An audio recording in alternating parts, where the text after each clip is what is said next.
Assalamualaikum warahmatullahi wabarakatuh. Halo sahabat semua, selamat datang kembali di channel Hasbi Muhammad dengan konten Bocah Story.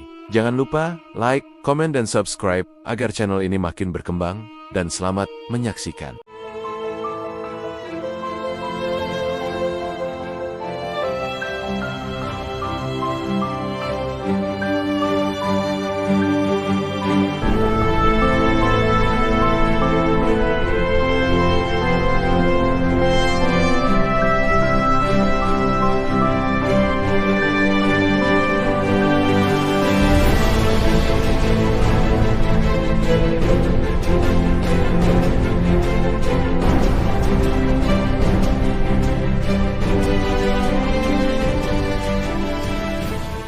Pernahkah kalian bertanya-tanya, bagaimana sebuah suku nomaden kecil dari Anatolia bisa membangun salah satu kekaisaran terbesar dan terkuat dalam sejarah dunia? Kekaisaran yang wilayahnya membentang di 3 benua dan bertahan selama lebih dari 600 tahun.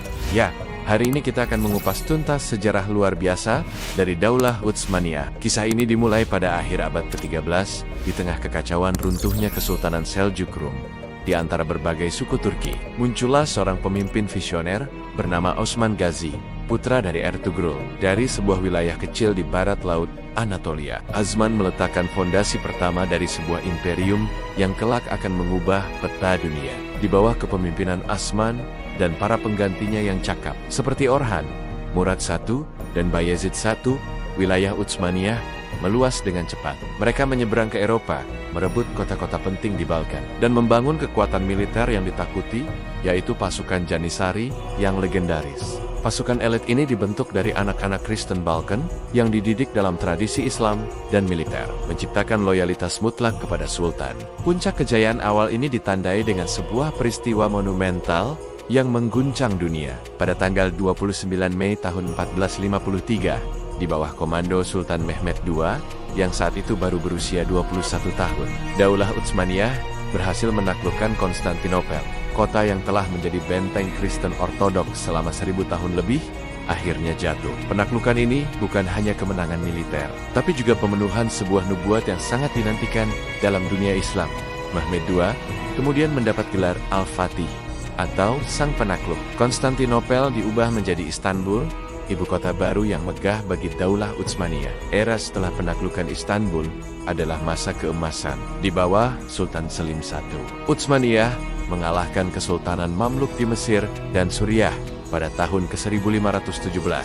Kemenangan ini memberikan Utsmaniyah kendali atas kota suci, Mekkah dan Madinah, dan sang sultan pun menyandang gelar khalifah, pemimpin seluruh umat Islam. Ini adalah momen krusial yang mengukuhkan status Daulah Utsmaniyah, tidak hanya sebagai kekuatan politik dan militer, tetapi juga sebagai pusat spiritual dunia Islam.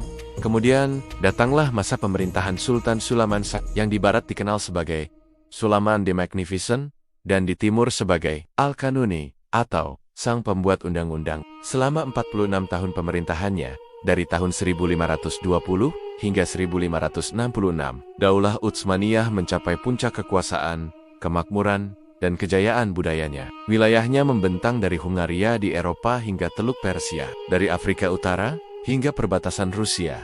Armada Laut Utsmaniyah di bawah pimpinan Laksamana Barbarossa Hayreddin Pasha mendominasi Laut Mediterania. Di masa Sulaman Al-Kanuni, Istanbul menjadi pusat peradaban dunia. Arsitek jenius Mimar Sinan membangun masjid-masjid megah, jembatan, dan istana yang keindahannya masih bisa kita saksikan hingga hari ini, seperti Masjid Leymaniye yang ikonik. Ilmu pengetahuan, seni, sastra, dan hukum berkembang pesat. Sistem administrasi dan hukum yang efisien, yang dikenal sebagai kanun, mengatur kehidupan jutaan warga kekaisaran yang terdiri dari berbagai etnis dan agama. Namun, seperti roda yang berputar, tidak ada kekaisaran yang abadi. Setelah era Sulaman, tanda-tanda kemunduran mulai terlihat. Faktornya kompleks. Secara internal, ada masalah suksesi yang seringkali berdarah, melemahnya kualitas para sultan, serta meningkatnya korupsi dan intrik di dalam istana. Pasukan Janissary yang dulu menjadi tulang punggung kekuatan militer, perlahan menjadi kekuatan politik yang sering memberontak dan sulit dikendalikan. Secara eksternal, Eropa bangkit dari abad pertengahan. Revolusi ilmiah dan revolusi industri memberi mereka keunggulan teknologi dan militer yang signifikan. Utsmaniyah, yang pernah menjadi yang terdepan, mulai tertinggal.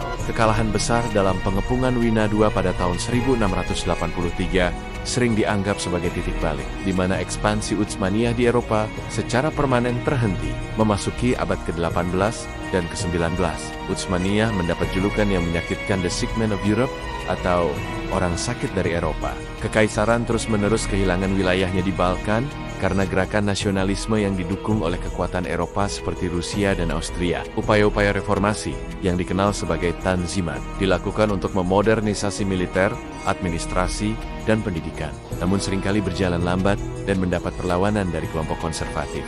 Perang Dunia Pertama menjadi paku terakhir bagi peti mati Daulah Utsmaniyah. Berpihak pada blok sentral bersama Jerman dan Austria-Hungaria, Utsmaniyah mengalami kekalahan telak. Kekaisaran yang sudah rapuh ini akhirnya runtuh. Wilayahnya dibogi-bogi oleh kekuatan sekutu yang menang perang. Namun, dari reruntuhan kekaisaran, lahirlah sebuah semangat baru. Di tengah pendudukan asing, seorang jenderal Utsmaniyah yang brilian, Mustafa Kemal Pasha, memimpin perang kemerdekaan Turki. Ia berhasil mengusir pasukan pendudukan dan menyatukan sisa-sisa Anatolia. Pada tahun 1922, Kesultanan Utsmaniyah secara resmi dibubarkan. Setahun kemudian, pada 29 Oktober tahun 1923, Republik Turki Modern diproklamasikan dengan Mustafa Kemal, yang kemudian dikenal sebagai Atat, REC atau Bapa Bangsa Turki, sebagai presiden pertamanya. Warisan Daulah Utsmaniyah sangatlah luas dan mendalam. Selama 6 abad, mereka menjadi pelindung dunia Islam, penjaga 2 kota suci, dan jembatan antara timur dan barat. Mereka meninggalkan kekayaan arsitektur yang menakjubkan, seni yang indah, dan kontribusi penting dalam administrasi pemerintahan. Meskipun telah tiada, jejak kebesarannya masih terasa di seluruh Balkan, Timur Tengah, dan Afrika Utara. Kisah naik turunnya Daulah Utsmaniyah adalah pelajaran berharga tentang kejayaan, inovasi, tantangan perubahan, dan keniscayaan sejarah itu sendiri. Terima kasih sudah menyimak perjalanan kita menelusuri sejarah Daulah Utsmaniyah yang panjang dan penuh warna ini. Apa pendapat kalian tentang kekaisaran ini? Tulis di kolom komentar ya. Jangan lupa like, share, dan subscribe channel kami agar tidak ketinggalan konten-konten sejarah menarik lainnya. Sampai jumpa di video berikutnya. Wassalamualaikum warahmatullahi wabarakatuh.